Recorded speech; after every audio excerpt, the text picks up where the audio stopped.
Siapa kita sebenarnya? Kita umat yang terbaik.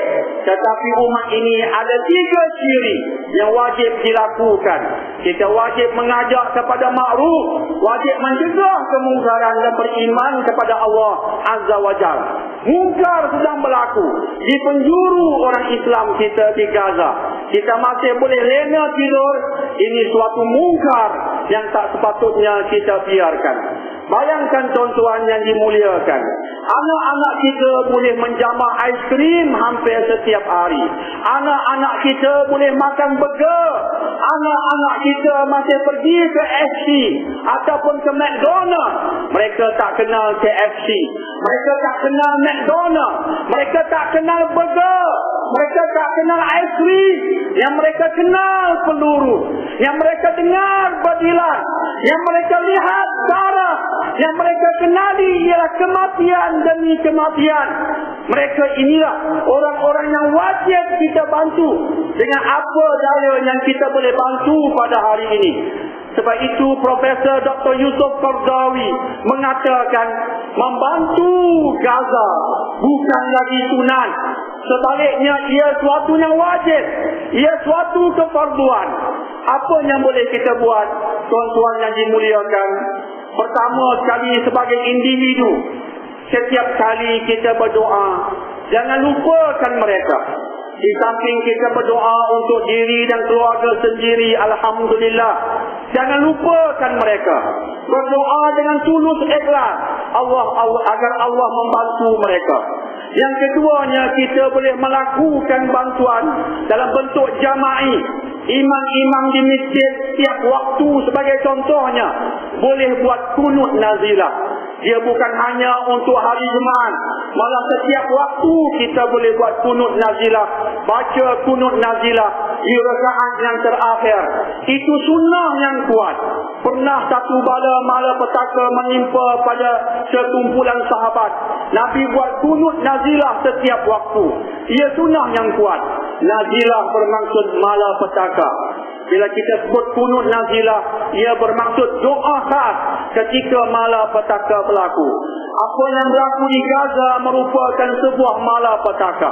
Orang yang ada hati, apatah lagi iman, dia sedar dia kena membuat sesuatu. InsyaAllah di rakaat yang kedua ketika kita bersolat Jumaat pada hari ini, kita akan berdoa kunut nazilah. Antara isi doanya yang pernah dilafazkan ialah Allahumma azzibil kafara alladzina yasudduna an sabilik wa yuqatiluna awliya'ak. Ini antara isi doanya.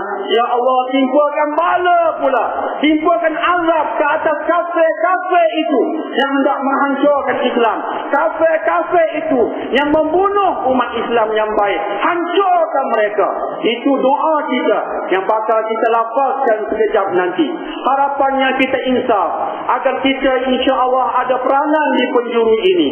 Dan yang ketiganya, kita boikot barangan Israel dan juga barangan yang dikeluarkan oleh Amerika atas apa jenama yang berkaitan sekalipun.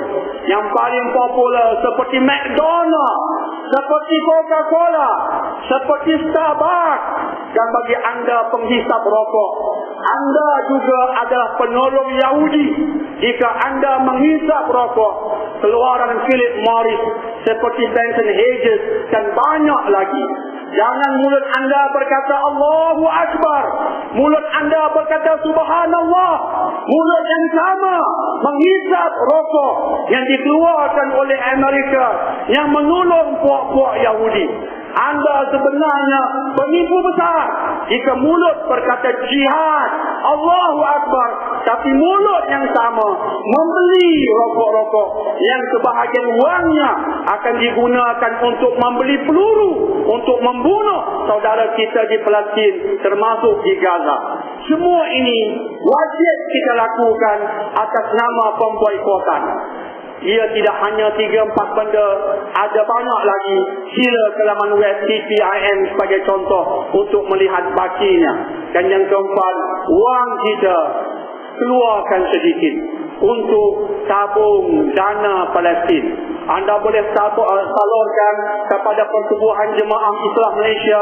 Anda boleh salurkan kepada contohnya Aman Palestin dan seumpamanya, ataupun saluran-saluran yang sah yang lain yang tak sempat saya sebutkan nama mereka, boleh salurkan.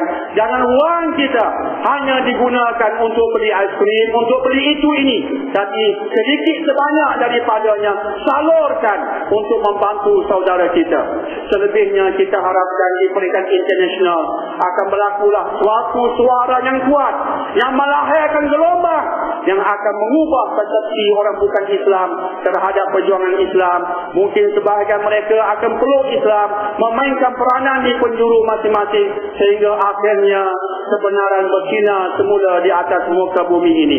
Kita ambil sebagai contoh negara Venezuela berani menghalau duta Israel keluar daripada negaranya disebabkan serangan yang dilakukan ke atas Gaza ini. Venezuela bukan sebuah negara Islam, tapi berdasarkan kesedaran dia sanggup melakukan benda seperti itu. Takkanlah orang Islam tak sanggup buat apa-apa pun, hanya tengok TV, paparan-paparan yang menyedihkan, kemudian kita hidup seperti mana biasa, seperti orang lain. Semoga kita bukan manusia yang berhati batu. Semoga bukan kita manusia yang hatinya keras, yang tidak mau melakukan sesuatu apa pun bagi rakan-rakan kita di bumi Palestin dan juga Gaza. Tuan-tuan yang dimuliakan, saya amat sedih hati ketika rakan-rakan kita di penjara di Gaza, sebahagian kita sanggup menyambut tahun baru bukan Hijriah, tahun baru Masihi 2009 dengan terkinja-kinja, menari-nari, menyanyi-nyanyi, seolah-olahnya aku tidak pedulikan apa yang berlaku di Gaza. Yang penting aku nak menyanyi, menari. Sambutan Masihi itu bukan daripada Islam. Tambahan pula yang bukan daripada Islam itu pun kita sambut dengan cara mungkar. Ini manusia yang benar-benar berhati batu. Kita tidak mahu itu berulang. Sebab itu mari sama-sama kita insaf. Sebelum saya akhiri khutbah ini, selepas kita bicarakan tentang Gaza, kita nak buat satu tambahan, iaitu kita juga hendak mengambil satu iktibar dalam bentuk kita janganlah berperangai seperti puak-puak Yahudi itu. Puak-puak Yahudi itu menonjolkan dua perangai huduh. Perangai yang pertama, kitab Allah yang bernama Taurat, mereka tolak.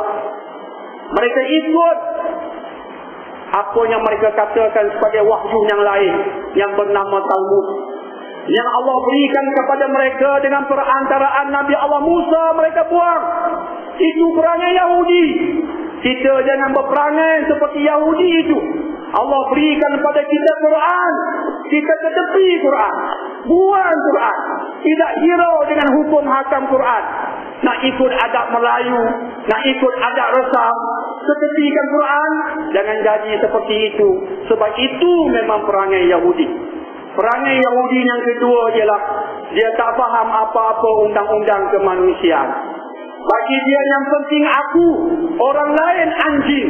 Itu lebih kurang maksud yang ternukil pada kitab mereka yang bernama Talmud, yang kisahnya pernah dibukukan oleh beberapa orang pengkaji di barat. Yang penting aku, orang lain pedulikan mereka. Sebab itu mereka berdil Gaza tanpa mereka pedulikan sama ada yang terkena berjilan itu perempuankah, anak-anak kecilkah, anak-anak kecilkah, kami tak pedulikannya. Itu ciri Yahudi. Kita jangan tiru seperti itu. Apa aku peduli dengan orang lain, yang penting kocekku penuh, perutku kenyang. Jika kita seperti itu, wa'iyadzubillah, perangai kita juga seperti perangai puak-puak Yahudi. Jangan jadi seperti itu. Kita berdoa kepada Allah Subhanahu Wa Taala, akhirnya Islam akan berjaya, dan Islam pasti berjaya. Sebab itu ayat yang kita bukakan tadi maha penting untuk kita faham. Allah telah mengutuskan Rasul bil huda wa dinil haq. Allah telah mengutus Nabi Muhammad alaihi salatu wassalam dengan dua benda, huda, petunjuk, dan kebenaran. Sebab itu bila kita memahami Quran dan Sunnah, kita faham huda petunjuk, kita faham kebenaran. Itunya Nabi bawa. Nabi tak berikan kepada kita dirham, emas dan juga dinar.